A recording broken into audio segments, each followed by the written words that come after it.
चिया ल्याऊ भनेको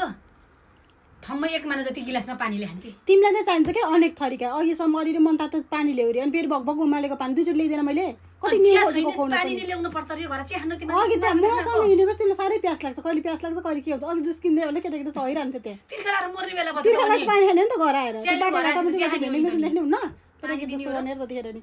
चिया दिन्छु भन जुस नि त किन्देऊ न जुस किन्देऊ मेरो बाबा साह्रै तिर्खला भन मरिसक्दा पनि नकिन्दिन् मभन्दा पैसा धेरै तिमीले कमाउने अनि मसँग आश गर्ने जाब जुसको पनि कोही लिएर आइनि हुन्छ है मेरो त गम गम गम गम पार तिर्खा नरानी खान्छ उता त नि कहिले खाएन नचाहिने कुरा नगर कति नै खुवा जस्तरी अझ के कान जान्छ चिया खानु दिएर रमाइ रमाइ तनी घर जाम तनी त्यसमा पार जुस नकिन्दिनु भयो भनेर आए हैन पानी दिन्छ नि यार घर आएर कति दिन भयो के चिया नखाएको थाहा कति आनन्द भएको थियो अस्ति तिम्रो जाँगे भएर फेरि शनिबार काम थिएन आज किन आएको यहाँ तिम्रो त काममा क्या आनन्द लाग्छ मलाई त भएछ न्यु खोजेर खाली आएको छ रित्ते लङथङ लङथङ आउने आउनु चाहिँ केही बोक्नु होइन त्यसले पनि जुस खान्छु घरै दुध हालेर चिया खान्छु अस्ति ल्याएको दुधको म चाहिँ खानै पाइनँ माछा 3 हजारको माछा लिएर कहिले म यामा 1 वर्ष हुन लाग्यो लाज हुन्छ है त्यो माछा कुरा गर्यो भने त आगे बेलामा पानी पाए के खान दिनु अनि हाम्रो चाहिँ आश गर्ने अस्ति शुक्रबार यहाँ 3 दिन बसेको कि नै हिसाब किताब गर त जति बसे एक दिन माछा खुवायो एक दिन मटन खुवायो एक दिन मोमो खुवायो त्यो 3 दिनको हिसाब गर न हामीले नि काम गर्दियौँ नि अब 3000 को माछा ल्याएर त्यही मैले दिएको पैसा हो कि हजुर खालि भने गर्ने यार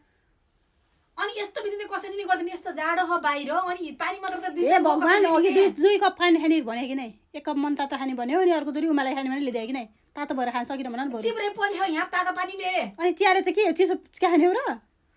तिमीलाई खराब गर्ने यार यत्रो दिन जुरो परेको थियो मासु खानु भनेर नआएको क्या फेरि आइसकेछ चियाले मन आनन्द हुन्छ